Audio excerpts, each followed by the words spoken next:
আপনি সচেতন হলেই বেঁচে যাবে একটা প্রাণ। কখন বুঝবেন পাশের মানুষটি আত্মহত্যা করতে যাচ্ছে? বিষয়টি জানার জন্য এই ভিডিওটি যথেষ্ট। এবং এটা অবশ্যই কোনো দুর্বলতার লক্ষণ না, বরং এটা হচ্ছে একটি সামষ্টিক একটি মানসিক অবস্থায় বা বিপর্যয়ের অবস্থা আমরা ইন্ডিকেট করতে পারি। এখানে আমাদের একটু জানা লাগবে যে আত্মহত্যার যারা করেন তারা কিছু ওয়ার্নিং সাইন দেন, কিছু ইঙ্গিত দেন, যেগুলো হচ্ছে দেখলে, শুনলে বা বুঝলে আমরা জানতে পারি যে এই মানুষটা আত্মহত্যা প্রবণ কিনা। মানুষ আত্মহত্যা করার কথা ভাবে, এটা দুর্বলতা বলা যাবে না।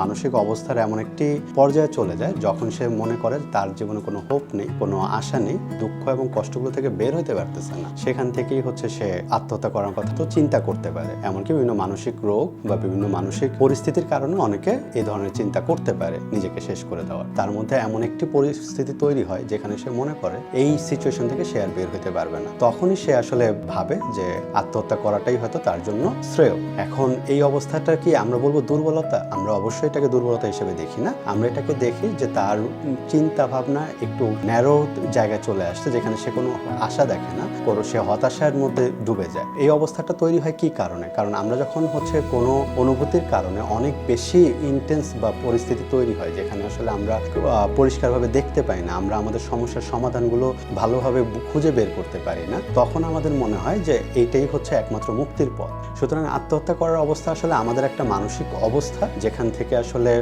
বের হয়ে আসাটা সম্ভব, এবং এটা অবশ্যই কোনো দুর্বলতার লক্ষণ না, বরং এটা হচ্ছে একটি সামষ্টিক একটি মানসিক অবস্থায় বা বিপর্যয়ের অবস্থা আমরা ইন্ডিকেট করতে পারি। সো অনেকেই মনে করে থাকে যে যারা আত্মহত্যা করার কথা বলে তারা আসলে শুধু অ্যাটেনশন চাচ্ছে, তারা আসলে আত্মহত্যা করে না। এই জায়গাটা আমরা দেখতে পাই যেটা আসলে সত্যি না। অ্যাটেনশন সিকিং এর জন্য খুব কম মানুষই হচ্ছে আত্মহত্যা করার কথা বলে বা আত্মহত্যা করার কথা চিন্তা কথা বলে। এখানে আমাদের একটু জানা লাগবে যে আত্মহত্যার যারা করেন তারা কিছু ওয়ার্নিং সাইন দেন, কিছু ইঙ্গিত দেন, যেগুলো হচ্ছে দেখলে, শুনলে বা বুঝলে আমরা জানতে পারি যে এই মানুষটা আত্মহত্যা প্রবণ কিনা। সেই ওয়ার্নিং সাইনগুলোর মধ্যে থাকে কিছু থাকে আচরণগত, অর্থাৎ তার এমন কিছু আচরণ আমরা দেখবো যেটা ইউজুয়ালি সে করে না, সাধারণত তার মধ্যে দেখা যায় না। সে এমন কোনো কথা বলে যেটা সোশ্যাল মিডিয়ায় বা সামাজিক মাধ্যমে বলতে পারে, অথবা সে বন্ধু বান্ধবদের আড্ডাতেও সে বলতে পারে। সোশ্যাল মিডিয়া বলতে আমরা বোঝাচ্ছি যে ফেসবুক অথবা অন্য কোনো মাধ্যমে স্ট্যাটাসে লেখার মাধ্যমে বা ভিডিও তৈরি করার মাধ্যমে সেগুলো এক্সপ্রেস করে থাকে। সুতরাং যারা আত্মহত্যা করার কথা বলে তাদের মধ্যে অবশ্যই আমরা একটু সহমর্মীভাবে শোনার চেষ্টা করব যে তাদের মধ্যে কি ধরনের ইঙ্গিত বা লক্ষণ আছে। সুতরাং এই বিষয়গুলো যদি আমরা একটু কনসিডার করি তখন আমরা দেখতে পাবো যে যারা আত্মহত্যা করার কথা বলে তাদের জীবনের অধিকাংশের ক্ষেত্রেই দেখা যায় যেটা এটা একটা সিরিয়াস ওয়ার্নিং সাইন হিসেবে আমরা দেখি, যে তাদের জীবনে এমন কোনো ঘটনা বা এমন কোনো মানসিক পরিস্থিতি তৈরি হয়েছে যেটার কারণে তারা বারবার বলে যে আমার বেঁচে থাকতে ইচ্ছে করছে না, অথবা এই জীবন না রাখলেই ভালো হতো, এখানে থেকে কি লাভ, এই মানুষের মাঝে আমি আর নিজেকে একা ফিল করি, আমি কারোর সাথে কানেক্ট করতে পারি না। তো এই বিষয়গুলো তখন উঠে আসতে পারে। সুতরাং সবাই যে ডিরেক্টলি বলবে যে আমি আত্মহত্যা করতে চাই, বিষয়টা অনেক সময় এরকমও না, বিভিন্ন ইনডিরেক্ট স্টেটমেন্টের মাধ্যমে সে প্রকাশ করতে পারে।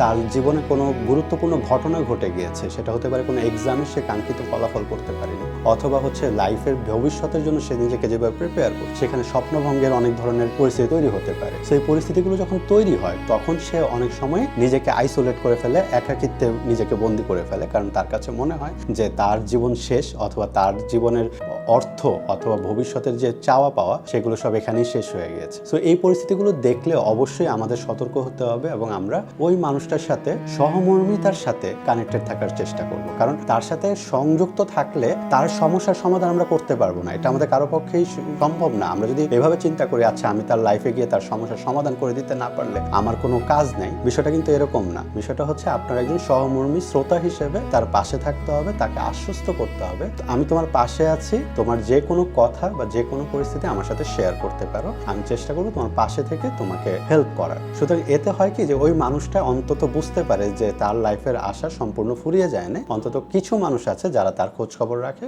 এবং তার পাশে আছে।